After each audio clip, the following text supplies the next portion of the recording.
Se incorporaron a la lista de los 20 con más homicidios dolosos en el país.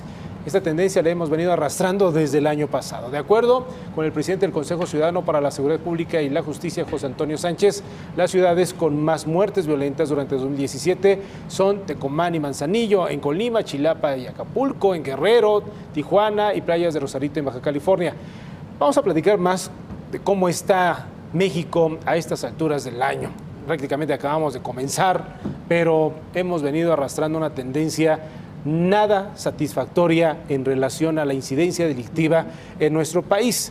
Están con nosotros aquí en el estudio Daniel Montiel, maestro en Justicia Penal y Seguridad Pública y consultor asociado de Grupo Consultoría Estratégica.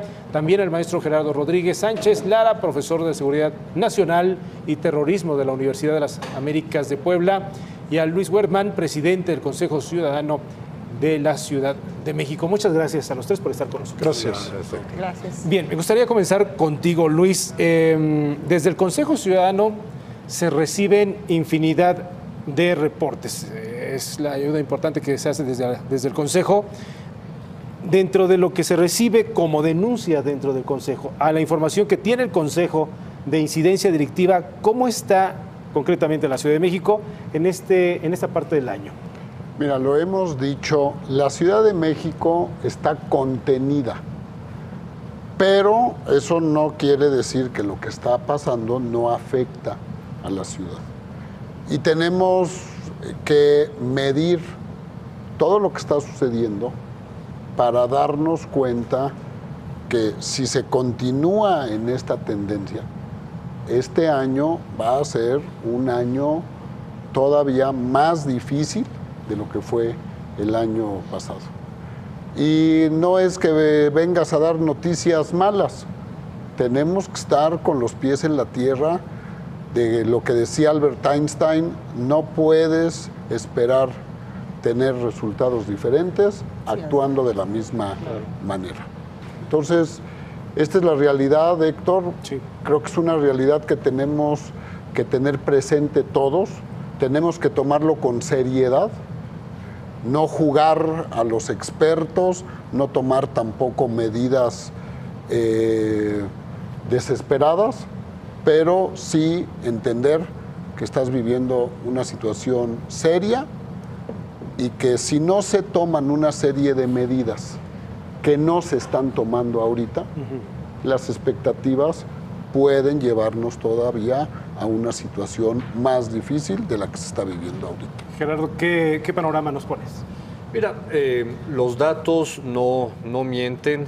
De 32 estados, 25 se incrementó la violencia en el 2017 y ya enero de este año es más violento que enero del año pasado. Nos preocupan estados que no habíamos visto un repunte tan importante. Por ejemplo, Aguascalientes incrementó en un 500% nada más el homicidio doloso. Las dos Baja Californias también el año pasado tuvieron altos índices de homicidio. La zona conurbada de la Ciudad de México, juntando el Estado de México y en particular el Estado de México, hay que decirlo, está colapsado en materia de inseguridad. Colapsado. Colapsado. Hay municipios conurbados, por ejemplo, Ecatepec, Naucalpan, Tlalnepantla, que se ha disparado el robo de coches, por ejemplo. Todo lo que tiene que ver también el corredor que conecta la Ciudad de México en términos de transporte, también se incrementó el año pasado. El tema de robo a la gente que utiliza el transporte público.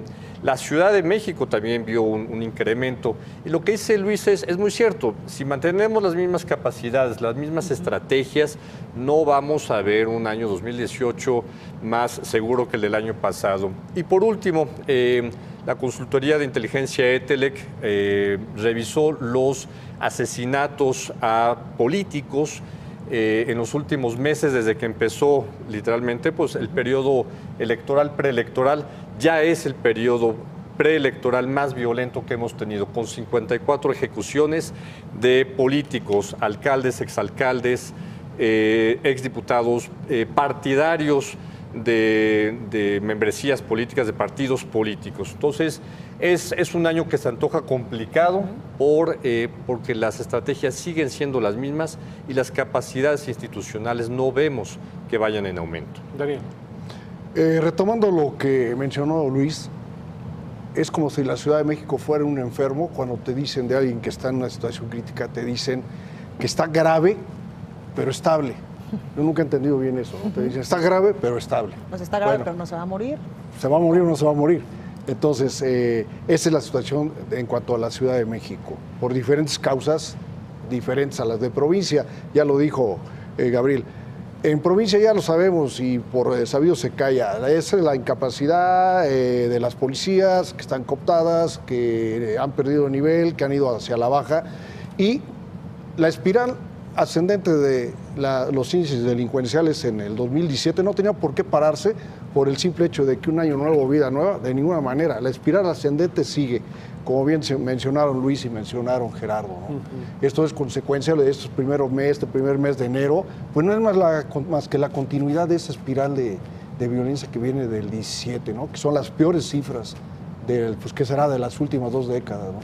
Y en ese sentido, yo quiero preguntarles, hace unos momentos Gerardo nos decía que las estrategias en materia de seguridad a nivel federal, local y también en municipios no están funcionando. Entonces, ¿qué es lo que tienen que hacer, por ejemplo, estos candidatos a la presidencia de la República, a las gubernaturas, a las presidencias municipales en este momento? Porque vemos que en época electoral pues todos nos prometen que van a acabar con la inseguridad, que van a echar pues para atrás todo lo que se ha hecho mal en estos rubros y van a empezar desde cero. ¿Qué es lo que tenemos que hacer? Porque es el momento en que los candidatos pues están haciendo esta evaluación de los daños y de cómo pues tener mejores resultados.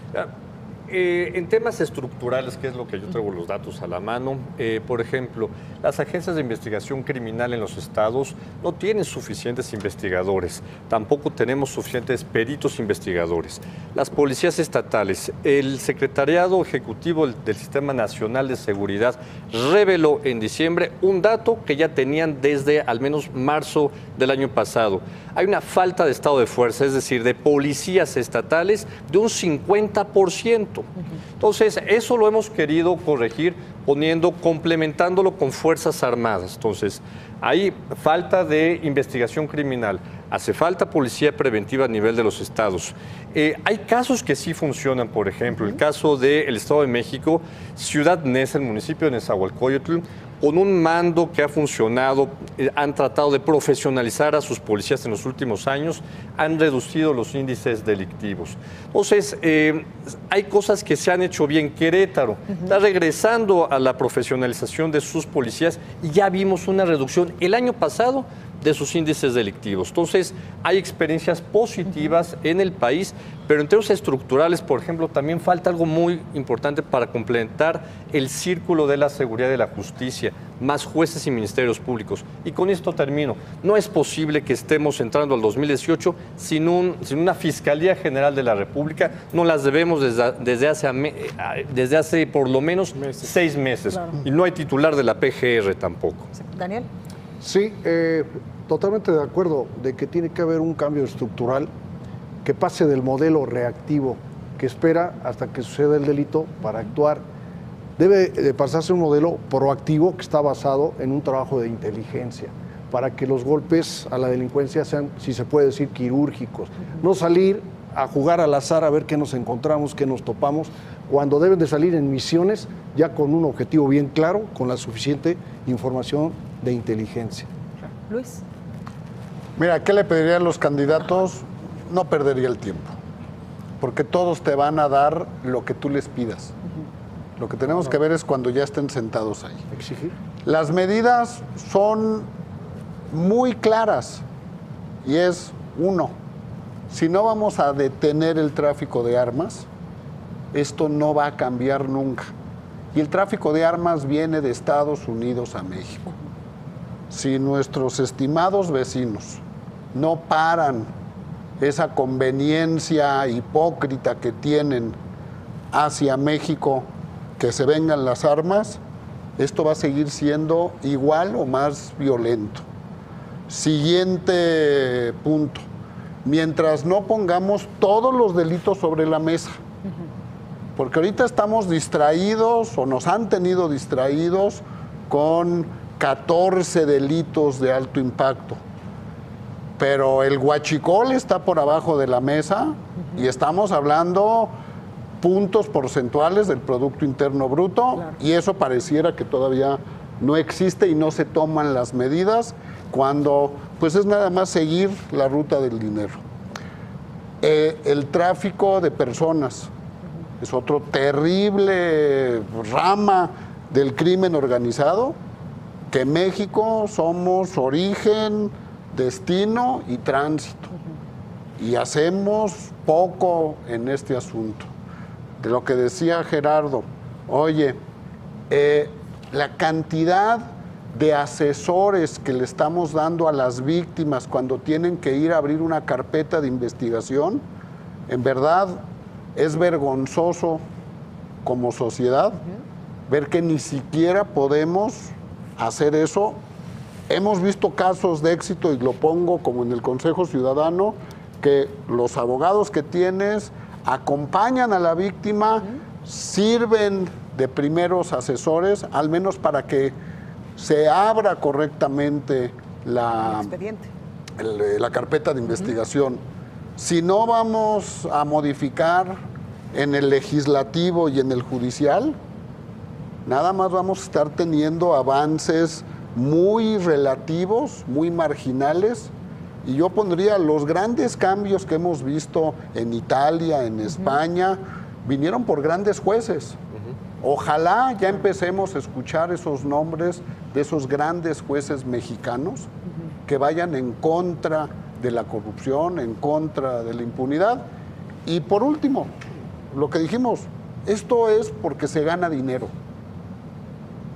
¿Por qué no se toman las medidas correctas que se saben para detener dónde están los flujos de dinero? ¿A quién le conviene que no se haga esto? Tenemos 4 minutos para cerrar esta mesa y me gustaría preguntarle lo siguiente. Pareciera que con este diagnóstico de cómo está el país, como si fuera un paciente, como también lo mencionó el propio Daniel, estamos viviendo en mundos paralelos. Uno, la realidad que venimos arrastrando con toda la serie de delitos en donde estamos reprobados, y por el otro lado, en un proceso de intercampañas o campañas políticas, en donde no sabemos si nos vaya a ir peor cuando estemos a mitad de año, o cuál sería, qué sería o qué tendría que hacer la autoridad que no se tenga que distraer, por lo menos para mantener cierta estabilidad con todo lo mal que nos está yendo. Gerardo, ¿qué opinas? Bueno, estamos en un año electoral y un año también de transiciones de gobiernos. Sí. Sí ha habido una correlación lamentable entre cambios de administraciones, cambio de mandos en los sistemas de seguridad en los estados.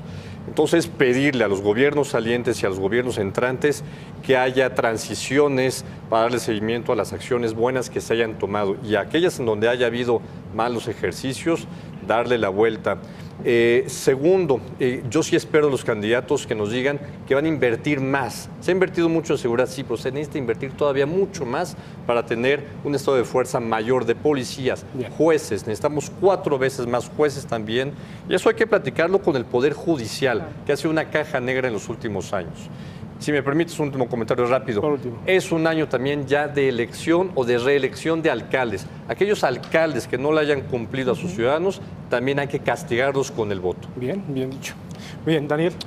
Bien, de lo que expresó Luis, no es nada más la cuestión de los cuerpos de seguridad, las policías. La seguridad pública es una cadena, como ya lo hemos expresado, que va de la prevención del delito, la procuración de justicia, la administración de justicia y el sistema penitenciario. No pueden ir aislados, si no van de la mano, como bien dice Gerardo. Si no se pone atención también en la cuestión del sistema judicial, de nada va a servir lo que se haga en los otros eslabones de la cadena. Y también, aunado a eso, sí se debe de pedir que haya continuidad, no continuismo, continuidad, que fue lo que pasó con Policía Federal. Policía Federal, al cambio de gobierno, porque lo vimos, se abandonó cuando era el mejor proyecto y el que ofrecía mayores expectativas de una policía moderna con todos los ingredientes, pero se abandonó por cuestiones X, que no vienen al caso, políticas, vamos a decirlo. Y eso fue un grave error, el haber bajado o haber colocado la Secretaría a nivel de una comisión que ya lo hemos expresado, ni existe como tal. Existe una oficina del comisionado, pero no existe la Comisión Nacional de Seguridad en el esquema de gobernación. Bien. Luis, por último. Yo pensaría, como dices, no es justo lo que estamos haciendo con nuestros buenos policías. Es injusto porque cargan con todo cuando falta mucho por otro lado. Claro. Definitivamente este sistema necesita una sacudida democrática, una sacudida con la participación de la sociedad, pero no podemos continuar como estamos. Y las medidas, ahí están. Yo por lo que decía, por lo que difiero de lo de los candidatos, no va a haber candidato que no esté de acuerdo. Claro. Lo triste es que cuando ya llegan a los puestos se les olvida o nunca tuvieron siquiera esas intenciones. Ojalá que sí la haya y que hagamos como sociedad, al menos en esta parte que tenemos ese poder en este año que es el voto, de veras que sea válido para que mostremos realmente lo que sí queremos. Perfecto. Y lo que queremos erradicar. Claro, pues con eso nos quedamos, Héctor. Muchas gracias a los tres por estar con Gracias por nosotros. Gracias.